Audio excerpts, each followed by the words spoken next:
सुप्रभात प्यारे बच्चों, आज हम पढ़ेंगे पाठ 7 बालक का स्वप्न। पाठ का परिचय।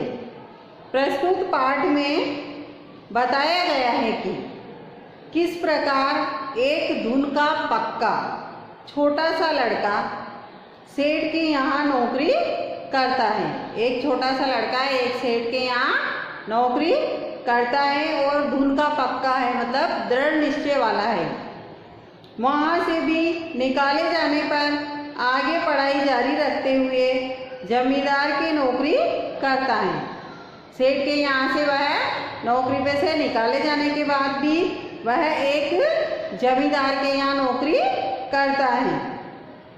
वहाँ से भी निकाले जाने पर, अब वहाँ से भी निकाले जाने पर राजा के यहाँ पहले साधारण नौकर व फिर मंत्री बनकर कार्य करता है।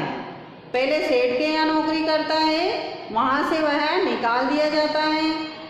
फिर वह किसी जमींदार के यहाँ नौकरी करता है, फिर वहाँ से भी वह निकाल दिया जाता है। उसके पश्चात वह एक राजा के यहाँ नौकरी करता है, एक साधारण नौकर के रूप में।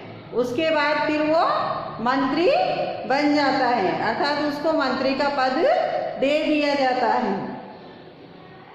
फिर राजा द्वारा जेल में डाले जाने पर, अब राजा के यहाँ से भी उसको जेल में डाल दिया गया है।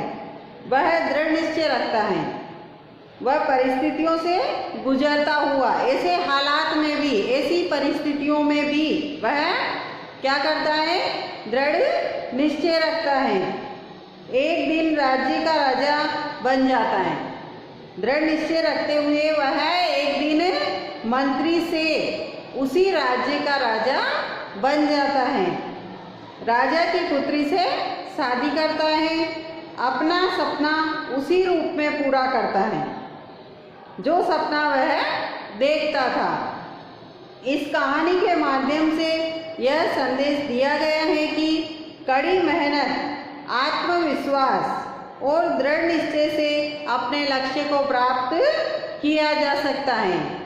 इंसान चाहे, व्यक्ति चाहे तो कड़ी मेहनत, लगन, आत्मविश्वास और दृढ़ निश्चय से अपनी मंजिल तक पहुंच सकता है। वो जो चाहे वह कर सकता है अगर उसका विश्वास अटल है तो।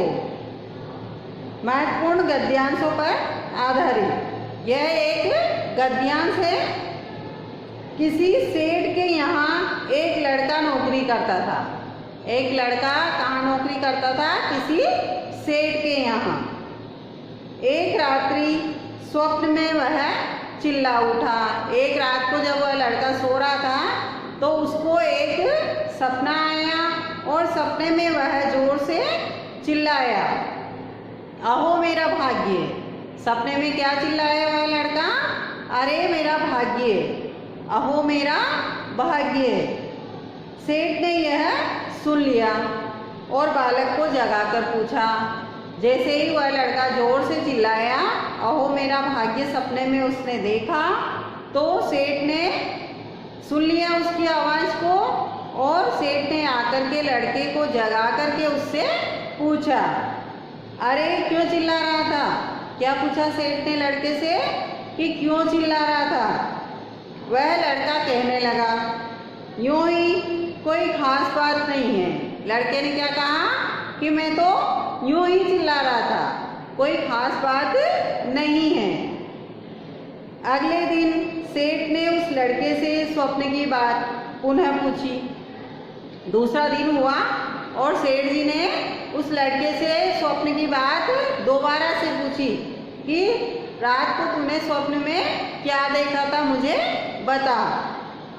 लेकिन लड़के ने क्या किया, फिर भी बात को टाल दिया, मतलब मना कर दिया कि कुछ भी नहीं था। उस दिन से बालक छिपकर पढ़ने लगा। अब वो जो बालक था जो सेठ के यहाँ नौकरी करता था, वो क्या करता था, अब छिपके से पढ़ने लगा, मतलब किसी की नज़र के सामने पढ़ाई नहीं करता था, चोरी छुपके एक तरफ बैठ करके पढ़ाई करने लगा। एक दिन सेठ ने कहा, सुन रहे लड़के, सेठ जी ने एक दिन उस लड़के से कहा कि ए लड़के सुन, आज या तो तू स्वप्न की बात बता दे या तो तू मुझे वो बात बता दे जो तूने स्वप्न में देखी थी। जिस रात तू स्वप्न में चिल्लाया था तो तूने उस स्वप्न में, उस सपने में तूने क्या देखा था, यह बात मुझे बता दे या मेरे यहाँ काम करना बंद कर दे। या तो मुझे सपने की बात बता दे या फिर मेरे यहाँ से नौकरी छोड़ करके चला जा, मेरे यहाँ काम करने मत आना। लड़का चतुर था, लड़का क्या था, चालाक था, होनहार भी था, मतलब बुद्धिमान भी था, चालाक भी था और बुद्धिमान भी था। उसने नौकरी छोड़ दी, उसने सेठ जी के यहाँ से नौकरी छोड़ दी, लेकिन अपना जो सपना था वो है सेठ जी को नहीं बताया कि मैंने स्वप्न में क्या देखा था। उसने बुद्धि से काम लिया और वहाँ से नौकरी छोड़ करके चला गया।